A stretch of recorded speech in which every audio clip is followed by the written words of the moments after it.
네 가지 논쟁, 제 인터내셔널의 네 가지 논쟁에 대해서 이제 좀 말씀을 드리겠습니다. 사실은 지금 21세기인 지금도 아까 말씀드린 대로 흩어져 있는 그 이렇게 반자본주의적 성향을 가진 여러 가지 노선들의 뿌리는 이 논쟁에 다 있어요. 이 논쟁에 대한 입장 차이가 갈라지고 조금씩 그 변형된 형태로 존재하고 있는 거거든요. 그래서 이 원천이 되는 이 입장 차이를 아시면은 좀 지금 어떤 입장을 보면 뭐 내가 그 입장에 대해서 찬성하든 반대하든지 간에 차이를 알 수가 있잖아. 아, 얘네들은 이런 거 주장하고 쟤네들은 저런 거 주장하는지를 알아야 우리가 뭐 선택을 할 수 있을 텐데 그거를 조금 판단할 수 있는 기준 그런 거를 좀 제공할 수 있을 것 같습니다. 네 가지 논쟁이 벌어지는 첫 번째는 이제 수정주의 논쟁이죠. 수정주의 논쟁은 지금 그 우리 식사하기 전에 말씀드렸던 자본주의 붕괴에 관한 논쟁에서 필연적으로 곧바로 연결되는 논쟁이에요. 처음에 이제 수정주의가 나오게 된 거는 어떻게 보면 좀 전술적인 문제 때문에 제기가 되거든요. 그래서 막스주의자들이 그 당시에 막스주의자들이 원론적으로 하던 얘기가 자본주의는 임박한 붕괴를 맞이하게 될 거다. 곧 무너진다. 근데 곧 무너질 때 일어나는 사회적 변화들이 있겠죠. 뭐 평온하다 갑자기 한 방에 없어지고 이러지는 않으니까 큰 변화들이 일어나는데 몇 가지 태제를 제시를 합니다. 아주 중요한 사회적 변화가 일어날 거다. 하나는 노동자 계급이 인구의 압도적인 다수가 되는 게 자본주의가 발전하면 일어나는 일인데 이 노동자들이 빈곤해진다. 노동자들이 빈곤화 태제죠. 노동자들이 가난하니까 도저히 이 자본주의 체에서는 굶어 죽거나 세상을 바꾸거나 둘 중에 하나밖에 선택할 수 없는 상황으로 내몰리게 되니까 혁명으로 나가게 된다. 이 얘기가 있고 그게 하나의 측면이고요. 두 번째로는 이 노동자 계급이 인구의 제일 압도적인 비중을 차지하게 될 때 나머지 다른 사람들은 어떻게 되느냐. 아주 소수의 자본가와 대다수의 노동자만 남고 그 중간에 있던 다양한 계층들, 계급들은 사라진다. 거죠. 그게 이제 계급의 단순화 태제예요. 두 계급으로 아주 단순하게 분류가 된다. 근데 이때 이 사라진다고 얘기하는 중간 계급 중에 제일 사회적 비중이 크고 문제가 됐던 게 누구냐면 바로 농민들이에요. 그러니까 산업화가 되면 당연히 농업이 없어진다는 얘기가 아니고 농사를 지어야지 누군가는 먹고 사니까. 근데 이 농업이 산업화된다는 얘기예요. 그러니까 농업이란 산업 부문이 없어진다는 얘기가 아니고 그러니까 농업이 산업화될 거다. 지금 우리가 아는 이제 기업농들 같은 형태로 다 될 거다. 그리고 그것도 농업에 종사하는 사람의 수는 훨씬 줄어들겠죠. 어쨌든. 그래서 농민 계급은 분해될 거다. 농민 계급의 다수는 도시로 이농 현상에 의해서 도시로 와서 하층 노동자로 편입이 되고 그리고 아주 소수는 자본가 계급으로 뭐 성장을 하거나 이런 분해 현상을 겪게 될 거다. 그리고 그것도 아주 빠른 시일 내에 일어날 거다. 이런 얘기를 했는데 실제로 그 농민 계급의 분해가 생각만큼 빠른 속도로 이루어지지 않거든요. 지금도 왜 유럽에 가면 농민들 있잖아요. 지금도 있잖아요. 21세기인데 특히 그 지역적 격차들 있잖아요. 유럽 안에서도 산업이 발달한 지역과 농업이 여전히 우세인 지역이 격차가 있잖아요. 아까 대체로 남유럽, 프랑스, 남부, 그 다음에 스페인, 포르투갈 이런 지역은 지금도 농업 중심지잖아요. 그래서 거기는 음식이 맛있잖아요. 영국은 음식이 맛이 없잖아요. 그러니까 농사를 안 지으니까 재료가 되게 박약하니까 음식도 맛이 없는 거예요. 그래서 영국이 제일 먼저 농업이 소멸하고 뭐 프랑스나 독일 북부 지역 이런 데는 산업화가 이루어지는데 생각보다 농민들이 여전히 많이 남아있는 지역들이 있단 말이에요. 특히 이제 이 인터내셔널 시기에 그 당시 사회주의 운동의 제일 중심 국가는 독일이거든요. 이 독일 3인당이 제2인터내셔널의 제일 이제 형님 역할하는 리더하는 역할을 했던 당인데 어떤 문제가 생기냐면 이제 3인당이 세력이 커지니까 지역당들이 있을 거 아니에요? 지역에서 활동하는 활동가들 특히 남부 독일의 근거지를 갖고 있는 사회당 활동가들이 막 당에다가 중앙당에 문제 제기를 하는 거야. 그러니까 가서 사람들한테 교육하고 선전해야 되는데 주로 농민들 니네들 곧 망하고 없어질 거야. 이렇게 선전을 하면 사람들이 좋아할 리가 있나. 그 다음에 당면한 농촌의 문제가 있는데 그 공식적인 그 노선에서는 농민 문제가 없는 거예요. 이거 곧 없어질 건데 뭐 무슨 얘기가 필요해요. 그러니까 현실에서 이 운동하고 너무 안 맞는 거죠. 안 맞는 거고 거기다가 산업화가 되는 과정에서 도시에서도 중간 계급이 또 형성돼요. 그러니까 지금으로 치면 관리자층이라든지 공무원이라든지 이런 행정적인 업무나 관리 업무를 담당하는 지식인 출신의 중간 계급들도 늘어나고. 그러니까 막스주의자들이 생각했던 것처럼 그렇게 단순하고 빠른 속도로 사회가 재편되지가 않는단 말이죠. 그러니까 그 그림과 다른 잔존하는 사회 집단들의 이해관계를 대변하는 데서부터 이제 수정주의가 시작이 되죠. 근데 이런 단순한, 근데 이 문제만 있었다면 그건 모든 이론이 다 마찬가지겠죠. 모든 이론은 원론이니까. 원론이 적용되는 현상의 차이를 또 절충하고 변형시키기 위해서 배워나가는 과정을 어떤 이론이든지 해야 되니까 그렇게 큰 문제가 아닐 수도 있었는데 아까 말했듯이 더 중요한 변화는 사실은 노동자 계급의 지위, 그러니까 정치적, 경제적 지위 상승에서 문제가 와요. 그러니까 노동자 계급의 빈곤화 태제가 사라지는 거예요. 실질 임금도 상승하고 정치적 권리도 신장되고 이런 변화가 일어나게 되니까 핑계거리가 생긴 거죠. 그러니까 농민이나 중간 계급이나 뭐 이런 문제들을 갖고 핑계를 삼는 거죠. 야, 우리 이거 혁명 꼭 해야 되나? 이만만 해도 살만한데? 뭐 이런 생각들이 퍼지게 돼요. 거기서 이제 사민당이 성장하면서 상당한 세력을 갖게 되거든요. 그러니까 세력을 가졌다는 얘기는 뭐냐 하면 이게 합법적인 정당으로서 세력을 가졌다는 걸 한번 상상해보세요. 그게 어떤 모습일지. 국회의원들이 수십 명의 국회의원이 배출되고 그 다음에 지역의원들은 훨씬 더 많았겠죠. 지금 우리나라 정치판 국회의원 아니도 지방의원들 있잖아요. 이런 사람들이 막 수백 명, 수천 명씩 배출되고 그 다음에 당이 강해지니까 당 상근자들만 해도 몇만 명이 되는 거야. 그리고 그 당시 이제 통계를 보면 당에서 내는 공식적인 출판물도 있죠. 책도 출판사도 여러 개가 갖고 있어요. 출판사와 인쇄소, 그 다음에 지역 신문, 전국적인 단위의 신문, 기관지들 이런 것들을 내는데 활동하는 상권자들 다 합치면 그 사람들이 이미 몇만 명인 거야. 그리고 거기에 이해관계가 관련된 사람들. 그 다음에 지금으로 치면 이제 그때 등장한 노동 귀족층이 형성되기 시작하는 거죠. 노동자들 안에서도 임금도 상당히 많이 받고 생활 수준도 향상되고 정치적 권력도 강해지는 집단들이 많아지고 이 사람들이 당연히 당에서 목소리도 커지고 이런 상황이 벌어지는 거예요. 이렇게 되니까 우리가 굳이 혁명적인 노선을 밟아갈 필요가 없지 않니? 이런 생각을 하죠. 거기다가 1870년대 초중반에 대규모의 공황이 옵니다. 그러니까 자본주의는 그게 생겨나자마자 계속 주기적인 경기 호황과 불황을 주기적으로 겪죠. 이렇게 사이클이 계속 그려진다 그러잖아요. 지금도 뭐 불경기, 호경기 이렇게 돌아가잖아요. 근데 그게 막스나 그 당시의 경제학자들이 이거를 밝혀내는데 통계를 통해서 3년에서 5년 주기의 소사이클이 있어요. 근데 막스가 이제 밝히는데 10년 단위 그거보다 더 큰 사이클이 또 있더라는 거죠. 근데 이런 사이클이 어느 순간이 되면 한번 내려다 다시 올라가고 이걸 반복하는데 반복되지 않고 완전히 붕괴되는 시점이 온다는 게 아까 얘기한 그 자본주의 붕괴 얘기인데요. 1870년대 대공황이 오니까 야 이제 자본주의 끝장나는구나 라고 생각했는데 자본주의가 다시 살아나더라는 거예요. 그러니까 어떻게 살아났느냐. 자본가들이 스스로 그 위기의 원인을 안 거죠. 야 우리가 너무 경쟁을 열심히 했더니만 시장 만능주의자들이 지금도 항상 그러잖아요. 시장 경쟁이 제일 효율적인 거다. 경쟁해야 혁신도 일어나고 효율성이 좋아지고 사회 전체적인 부도 증대된다. 항상 그런 얘기 하죠. 경쟁이 어떻게 보면 가혹해 보이지만 결과적으로 제일 좋은 거야. 이게 자유주의 주된 논리잖아요. 근데 자본가들 스스로가 이 경쟁이 얼마나 자기들한테 피해가 오는지를 자각한 거야.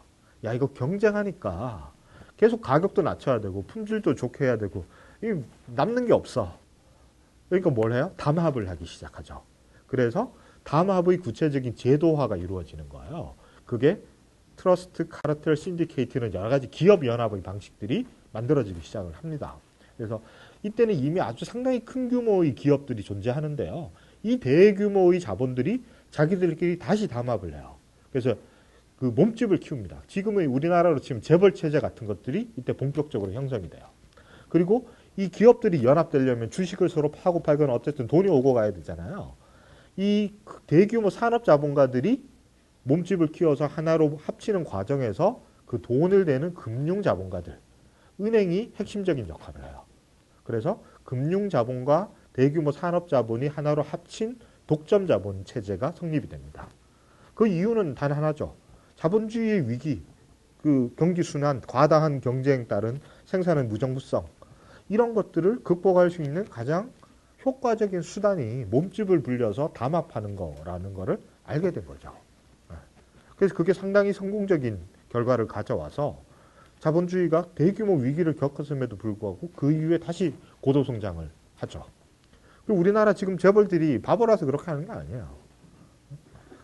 그 삼성에 보면 뭐 이름은 계속 바뀌죠. 옛날에는 뭐 경영기획실 그랬다가 비서실 그랬다가 뭐뭐뭐 바뀌지만 그룹을 형성하는 이유가 뭐예요? 삼성 계열사들을 다 계획적으로 통제해서 사업 활동을 하기 위해서 하는 거잖아요. 그렇죠? 그냥 소유한테 경영은 다 따로 하는 게 아니라 경영을 중앙에서 통제를 하잖아요. 그렇기 때문에 재벌이 힘이 센 거잖아요. 이게 바로 독점화하는 과정이잖아요. 이거를 전국 단위의 모든 생산을 이렇게 하는 게 뭐예요? 얼마를 생산하고 비용을 얼마나 들이고 노동자를 얼마나 고용하고 생산 과정을 어떻게 하고 그걸 어떻게 분배하고 이거를 중앙에서 다 통제하면 그걸 뭐라고 불러요? 그게 계획경제잖아요. 네. 자본가들 스스로가 계획경제가 진짜 시장이 아니라 시장에서의 자유로운 경쟁이 아니라 계획경제가 훨씬 효율적이라는 걸 안 거예요. 대공황을 겪으면서. 그래서 지금도 자본가들은 끊임없이 독점으로 가는 경향이 있는 거예요. 네. 살아남으려면 할 수 없는 거예요. 그래서 이런 상황이 되니까 막스주의자들은 어떻게 생각했냐면 야 이게 바로 생산의 소유화, 생산의 사회화하고 비슷한 거다. 자본주의 문제가 자본주의 경제는 점점 더 확산되고 고도화되는데 생산 수단을 소수의 자본가들이 사적으로 독점했기 때문에 이 모순 때문에 자본주의가 위기를 겪는 건데 이런 식으로 나타난 대규모의 독점 자본들을 이 사회주의로 가는 전 단계라고 본 거예요. 네. 근데 문제는 여기서 입장 차이가 갈라지는 거예요. 이 전 단계를 자본주의가 계속 살아남을 수 있는 그 방식이라고 본 사람들이 나타나고 또 어떤 사람들은 이거를 가지고 사회주의로 가는 거라고 보는 사람들이 나타나는 거예요. 그래서 아까 얘기했던 정통파나 나중에 혁명적 사회민주주의가 되는 사람들은 이런 독점 자본화가 결국은 자본주의자 삭수소유라는 성격을 못 버리기 때문에 결국은 붕괴될 거고 이 틀을 긍정적으로 발전시켜서 계승하는 게 사회주의로 가는 길이다. 그러니까 결국 자본주의 붕괴와 혁명을 주장하는 노선이 있고 또 하나는 이거 이미 사회주의에 거의 근접한 거니까 여기에다가 정치적 민주주의를 확대해서 독점 자본을 노동자 민중을 위해서 작용할 수 있게 우리가 통제하고 견제해 주기만 하면 그게 곧바로 사회주의다. 이런 입장이 나타나는 거예요. 후자가 바로 수정주의가 되고 그게 바로 사민주의죠. 우리가 아는 복지국가 시스템이 바로 이 시스템이잖아요. 노동자 계급이 조직 노동운동을 강화시켜서 사민당 또는 사회당이라는 정당 조직과 일체화되는 연계망을 만들어내고 이게 정치 틀 안으로 들어가서 자본가 계급을 옹호하는 보수당과 노동당 양당 체제 이게 우리가 아는 서유럽의 정치 모델이잖아요. 이걸 통해서 대자본을 견제하고 또 주요 기관 산업은 국유화하는 방식으로 자본주의적 큰 틀을 자본주의 모순을 회피하면서 유지시킬 수 있을 거야 라고 생각하는 사람들이 나온 거예요. 그게 바로 수정주의인 거죠. 그러니까 자본주의는 붕괴되는 게 아니라 자본주의가 성장하고 더 발전하고 정치적 민주화를 이루면 그리고 그 민주화된 정치 권력을 민중들이 잘 사용해서 경제적 민주주의를 추가시키면 그게 곧바로 사회주의지. 우리가 왜 굳이 막 혼란스럽고 폭력적이고 힘들고 목숨을 바칠 수도 있는 혁명을 왜 하냐. 그래서 자본주의 성장 전환을 사회주의라고 보는 입장이 나오게 됩니다. 그게 바로 수정주의예요. 그래서 사회주의라는 거는 자본주의와의 완전한 단절로 나타나는 새로운 사회가 아니고 자본주의가 더 완전히 발전한 거. 그래서 그 수정주의의 아버지 역할을 한 사람이 바로 에드와르드 베른슈타인이라는 사람입니다. 들어보신 적 있으세요? 네. 사민주의 아버지 베른슈타인이 바로 자유주의의 성장 전화가 자유주의의 온전한 계승이 사회주의라고 얘기를 하게 됩니다. 그래서 사실상 이제 자유주의로 돌아선 거죠.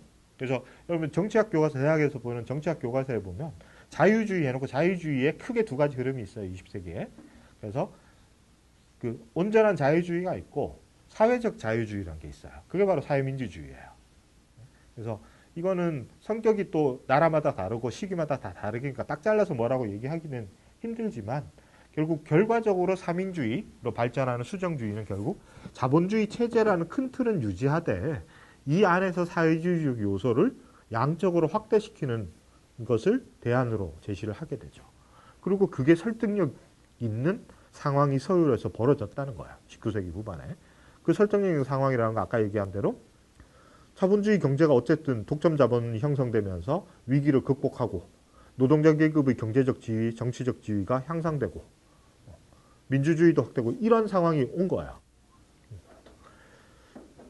그렇게 되니까 정통파는 그냥 계속 하던 말을 앵무새처럼 되낼 수밖에 없는 거야. 아, 그건 일시적인가? 곧 무너질 거야. 근데 곧이 언제야? 안 무너지는 거거든. 그러니까 그 혁명을 주장하는 사람들 안에서도 야, 이거 뭔가 다른 식의 설명을 제시를 해야 돼. 라는 생각을 한 거야. 왜 이런 일이 벌어졌지? 그거는 자본주의가 성격이 전환한 거야. 라는 생각을 하게 됩니다. 제일 큰 전환이 아까 얘기한 대로 바로 자유로운 경쟁이 기초가 되는 초기의 산업 자본주의에서 독점 자본주의로 자본주의는 자본주의인데 자본주의 작동 방식이 큰 틀에서 변화했다라고 보는 거예요. 자본주의의 새로운 단계, 새로운 국면이 열린 거다. 그래서 이 시기를 1870년대 이후의 시기를 지금 뭐 경제사에서 다 독점 자본주의의 시대라고 부르죠. 독점 자본주의가 이 자본주의 위기를 극복하는 수단이 된 거야. 이러면서 이제 그래도 독점 자본주의에 대해서 반대하는 입장과 그거에 결국은 영합하는 입장으로 나눠지는 게 수정주의 논쟁이죠. 자, 그런데 이 논쟁은 곧바로 뭐하고 연결되냐 하면요. 이 독점 자본의 작동 방식에 대한 이야기하고 연결이 돼요. 연결이 됩니다. 이 독점 자본은 규모가 커지잖아요. 그러니까 자본주의의 자기 경제적 영향력 안에 있는 권역이 넓어지는 거예요. 근데 초기에 산업자본주의가 발전할 때 그 자본주의 발전의 정치적 테두리가 뭐였죠? 그게 아까 얘기했던 근대민족 국가였잖아요. 그러니까 서구에서 영국, 프랑스 같은 독일, 그 국경이 오늘날 같이 완전하게 하나의 통일적인 정치적 단위가 된 거는 이때 와서거든요. 그 안에서 자본주의가 발전하다가 그 안에서는 도저히 더 이상 성장할 수가 없는 한계에 부딪히게 되죠. 그래서 뭐를 찾아 나서죠? 식민지를 개척하잖아요. 식민지는 물론 그 이전부터도 있었지만 상업자본주의 시대 때부터 식민지가 있었지만 이때의 식민지 개척은 성격이 좀 달라집니다. 그래서 아주 훨씬 더 본질적으로 자본주의의 이윤 추구인데 이전에는 스페인 우리가 잘 알고 있는 콜럼부스야말로 아주 잔인한 식민주의자잖아요. 그러니까 콜럼부스 같은 초기의 식민주의자들이 라틴 아메리카나 뭐 그 주변 아프리카나 이런 지역을 점령했을 때는 경제적 이윤을 얻어가는 방식이 주로 약탈에 있죠. 약탈의 방식이에요. 그리고 물건이나 사람을 그 자체로 빼앗아가는 거죠. 그러니까 금은이나 상아나 이런 것들. 그 다음에 초기엔 다 금 뺏으러 간 거잖아요. 콜럼부스가 아메리카는 모험심 이거 다 개뿔이잖아요. 그러니까 콜럼부스가 그 스페인 왕실의 후원을 받아서 가는데 후원이라기보다 계약서를 동업한 거야. 계약서가 남아있거든요. 그러니까 개인이 투자한 거야. 이사벨 여왕이 투자해가지고 네가 인도 항로 새로 개척해서 금 받고 그거 몇 대 몇초로 나누자. 대신 비용 내가 낼게. 이렇게 계약서를 쓰고 간 거거든요. 그래서 약탈에 의한 식민지 개척이야. 그리고 그 다음에 또 라틴 아메리카의 스페인과 포르투갈 식민지가 개척되면서 두 번째는 뭐냐면 이 금은이 유럽으로 유입돼서 유럽 경제가 호황을 맞잖아요. 가격혁명 같은 것도 일어나고. 그러니까 유럽 경제는 라틴 아메리카를 먼저 점령했기 때문에 호황으로 된 거야. 근데 스페인, 포르투갈의 경제 구조가 되게 좀 낙후돼 있어서 여기서 약탈한 금은이 다 어디로 가냐면 영국으로 다 가요. 영국으로 가버려요. 근데 이 시기에 왜 그런 일이 일어나냐 하면요. 그 스페인, 포르투갈, 라틴 아메리카 그 넓은 땅을 정복을 하잖아요. 정복해가지고 금은도 빼앗지만 제일 큰 게 제 책에도 그 사진 나오는데 한번 보십시오. 포토시 은광이라는 볼리비아에 있는 세계에서 제일 큰 은광이 있어요. 그 은광에서 은을 엄청나게 채취해서 유럽으로 갖고 와요. 그 당시에 은이 세계적인 결제 화폐였거든요. 그래서 이제 부자가 된단 말이에요. 근데 그 은을 채취하는 방식이 아주 가혹해요. 그 한 탄광에서만, 한 은광에서만 원주민 수백만 명이 죽어요. 노동이 너무 가혹해서. 근데 라틴 아메리카에 스페인 정복자들이 들어와서 인구가 80에서 90%가 사라지잖아요.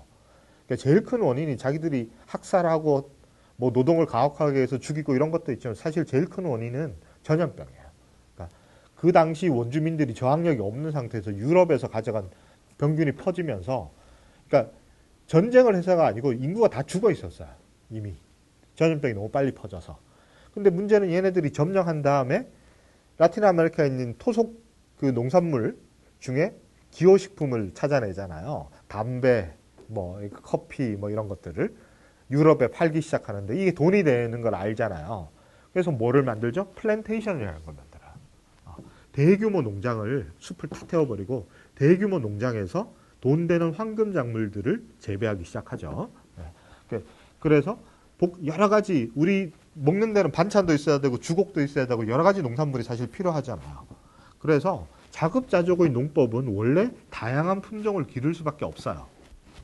그 다음에 똑같은 쌀을 재배를 하더라도 생각하신 게 더 잘 아실 건데 똑같은 쌀을 재배하더라도 농민들이 어떤 지혜를 얻게 되냐면 흉년이 들어서 쌀이 다 죽어버린 병충해가 퍼지거나 하면 굶어 죽어야 되니까 쌀 안에도 다양한 종자들을 섞어서 재배하면 한 가지 병충해가 퍼져도 살아남는 놈들이 있잖아요. 그러니까 이런 식으로 생계를 잇는 지혜를 농민들이 이제 전통적으로 가지게 됐는데 이 플랜테이션은 모든 걸 다 없애버리고 오직 유럽에 팔아서 돈 되는 작물만 재배하는 거죠. 그걸 모노컬처라고 그러죠. 단일 작물 재배를 하는데 이 단일 작물 재배를 하기 위해서 돈을 많이 벌어야 되니까 뭐를 많이 투입하는 농사 방식이냐 하면 노동력의 집중적인 투입에 의해서 이윤을 남기는 방식이거든요.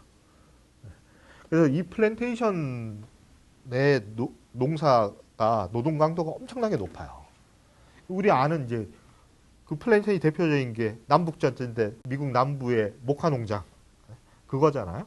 근데 사실 좀 흑인들한테는 미안한 얘기지만 미국 남부의 목화 재배는 플랜테이션 중에 노동 강도가 그렇게 높은 편이 아니에요. 제일 가혹한 노동이 뭔지 아세요? 노동 자체로 치면 차예요, 차. 차는 정말로 노동 집약적이에요. 그래서 우리 여러분 홍차 좋아하시는 분 있으세요? 홍차 유명한 홍차 이름들이 다 지역 이름이에요. 아쌈티, 다즐링 뭐 이런 거 들어보셨죠? 그게 다 인도 동북부에 있는 지역 이름이에요. 그러니까 그 지역의 플랜테이션인데 그 통계가 나오는데 영국 식민주의자들이 아쌈 지역의 어떤 지역에 노동력을 집중적으로 투입해서 3년 만에 투입된 노동력 절반이 죽어요. 그러니까 학살하지도 않고 전염병이 퍼지지도 않았고 때려 죽이는 사람도 가끔 있어요. 잘 그렇게 잔혹하게 때려 죽이지 않았는데 일만 시켰는데도 너무 힘들어서 절반이 죽어요. 그 정도로 가혹하거든요. 차농업이라는 게. 그러니까 일일이 손으로 딱 정해진 날짜에 딱 따야 이게 상품성이 있거든요. 아주 노동 집약적인 그런 거예요. 가혹한 노동. 그 다음에 커피도 그 비슷한데 커피는 더 불리한 게 왜 그렇겠어요? 수확이 단연생이잖아요. 그래서 단연생이란 말은 가격 변동이 심한 거예요. 근데 문제는 가격 변동이 일어나면 제일 힘없는 놈한테 덤태기가 씌워지잖아요. 재배 농민들한테 결국 덤태기가 씌워지는 거거든요. 그래서 공정무역이라는 게 그래서 나온 거예요. 불충분하긴 하지만 지금은 공정무역이라는 게 주로 공정무역은 대부분 커피예요. 공정무역 거래 95%는 커피거든요. 왜냐하면 이게 커피가 어떤 건 지금 품종 개량이 다양해져서 다르게 되는데 원래는 한 4년 정도에 한번 수확이 됐다 그래요. 그러니까 한 번 충작이 있으면 8년 동안 커피를 못 먹으니까 가격 변동이 심하고 가격 변동이 심하니까 투기꾼들이 또 몰려들고 이러니까 가격 변동이 더 커지고 그러니까 시장에서의 가격 변동에서 손해를 보면 그걸 만회해야 되니까 생산지에서 족치는 거죠. 생산자들을 족치는 방식으로 이루어지죠. 그러니까 생산자들은 상당히 가혹한 조건에 놓여지게 되는 거예요. 그래서 이제 특히 라틴 아메리카 같은데 커피 플랜테이션을 이뤄간 지역은 한 20, 30년만 지나면 그 지역이 사막이 돼버려요. 사람이 다 죽고 사막이 돼버려요. 그 정도로 가혹한 게 플랜테이션이거든요. 근데 이 플랜테이션에 노동력이 필요하니까 근데 아메리카에 노동력 착취를 했더니 원주민이 다 죽어버린 거야. 거기다가 또 이제 어떤 지역은 일부러 죽이기도 하죠. 그러니까 그 얼굴색 다른 놈들하고 그 지역에 살 수 없다고 생각하는 식민 지배 방식도 있어요. 그 라틴 아메리카 중에서도 원주민 비중이 제일 낮은 나라가 아르헨티나거든요. 아르헨티나는 고의적인 원주민 학살을 해요. 백인들만 살려고. 네, 다 죽여버려요, 일부러. 근데 어쨌든 노동력이 부족하잖아요. 이거 어디서 충당했어요? 아프리카에 가서 흑인들을 잡아오죠. 그래서 노예무역이라는 게 생겨나죠. 그러니까 아프리카에서 흑인들을 잡아서 유럽에도 데려와서 일시키지만 주로 아메리카로 보내요. 이 노예무역은 유럽과 아프리카, 아메리카 사이의 삼각형을 그리면서 그려진 건데요. 이 중개 역할을 누가 하냐면 영국이에요. 그래서 영국의 부의 원천은 이 노예무역에 있죠. 네, 노예무역이 있습니다. 그래서 그 아프리카에 가서 흑인 노예들 자기들이 직접 잡거나 사와서 스페인, 포르투갈 식민지에다가 팔고 돈을 받아가는 거죠. 그러니까 이런 걸로 부유해져요. 노예 상선들이 정박하던 항구가 대도시로 발전한 게 리버풀이에요. 비틀즈의 고향 리버풀이 발전한 게 그 노예무역의 근거지거든요. 또 하나가 해적질. 해적이 아주 그 당시에 유망한 투자 사업이에요. 그래서 영국 귀족들이 돈을 내가지고 펀딩 해가지고 배를 사죠. 배를 사서 이제 해적해서 약탈해 오면 노략질을 오면 그걸 이윤을 나눠 가져요. 그리고 캐러비안의 해적이라는 애들 보는 오락영화에 보면 영국 해군하고 뭐 해적들하고 짜고 하고 뭐 이런 건 아니고 그게 실제로 역사적 사실이 그래요. 그 왕실도 개입하고. 런던이 지금도 해적질의 중심지예요. 소말리아 연안의 아프리카 동북부 지역에 지금도 해적이 있잖아요. 그래서 우리나라 무슨 함이죠? 뭐 충무함인가 구축함도 보내고 뭐 난리 쳤잖아요. 한국 배도 몇 번 납포당하고. 그래서 그 사람들이 아프리카 원주민들 그 지역에 살던 어민들이 가난해져서 해적질했다고 그러잖아요. 그게 설명이 말이 돼요, 여러분? 그렇게 큰 배를 어민들이 나무배로 노젓고 고기 잡던 사람들이 어떻게 잡아요? 그거 상식적으로 이해가 돼요? 그 중무장해야 되고 배가 납포하는 배보다 속도가 빨라야 되잖아요. 그거 상당히 비싼데 그 어민들이 무슨 돈으로 그거 샀겠어요? 그 누가 돈 되는 놈이 있는 거 아니에요. 처음에는 이렇게 작은 수준의 해적질을 하다가 커졌는데 자기들 돈도 있지만 보니까 돈이 되는 것 같으니까 어떤 놈들이 돈을 댄 거예요. 그러니까 주로 서방에서 돈을 댑니다. 네, 서방의 블랙마켓에서 그러니까 암시장 같은 데서 다 돈이 들어가요. 네, 그 이윤을 다시 나눠가지고 이런 거죠. 네, 그러면 또 자기 나라 군대 보내가지고 뭐 단속하는 척하고 짜고 치는 뭐 이런 것들이 일어나죠. 아무튼 이런 걸 통해서 이제 유럽이 부를 키우는데 이때가 되면 1870년대 이후가 되면 독점 자본주의로 전환되면서 이제는 이런 거에서 돈을 버는 것도 여전히 작동해요. 여전히 그런 짓도 계속하지만 돈 버는 거를 시대가 변했다고 안 하고 이런 놈들이 아니죠, 자본가들은. 여전히 하지만 거기다가 새로운 착취 방법이 이제 도입이 되는 거죠. 산업 자본주의적인 방식으로. 그러니까 우리가 잘 알죠. 식민지는 원자재를 싸게 빼앗아 오고 또 노동력도 착취하고 공산품을 싸게 팔고 이거에서 1870년대를 넘어가면 뭐가 되냐 하면 물건이 아니라 자본이 수출돼요. 왜? 유럽 선진 자본주의 국가 안에 자본주의가 너무 고도화돼서 잉여 자본이 문제가 되는 거거든요. 그러니까 남아 돌아가는 자본 자체를 수출하는 거예요. 자본을 수출한다는 거죠. 가서 공장 짓고 철도 짓고 하는 거예요. 일본 놈들이 우리나라 점령해서 지금도 식민지 근대화론자들이 야, 너 일본 침략 때문에 좋아져 놓고 뭐 지금 와서 그러냐. 맨날 그 지랄 하잖아요. 철도 놔주고 병원 지어주고 학교 지어줬더니만 지금 와서 그러냐? 뭐 이딴 소리 하잖아요. 그러니까 그게 자본이 수출되는 방식이죠. 그 다음에 그 지역을 자본주의화하는 거죠. 네. 왜냐하면 착취를 하려고 그래도요. 착취할 게 있어야 착취를 하잖아요. 근데 자본주의 선진국의 산업은 고도화되는데 산업화가 더 진전되는데 여기는 수렵 채취 단계에 있으면 착취할래도 착취할 게 별로 없어요. 열대 과일 몇 개밖에 못 뺏어가잖아요. 옮기다 보면 다 썩어버리는데. 그러니까 플랜테이션을 만든 거잖아요. 이게 자본주의화 되는 거죠.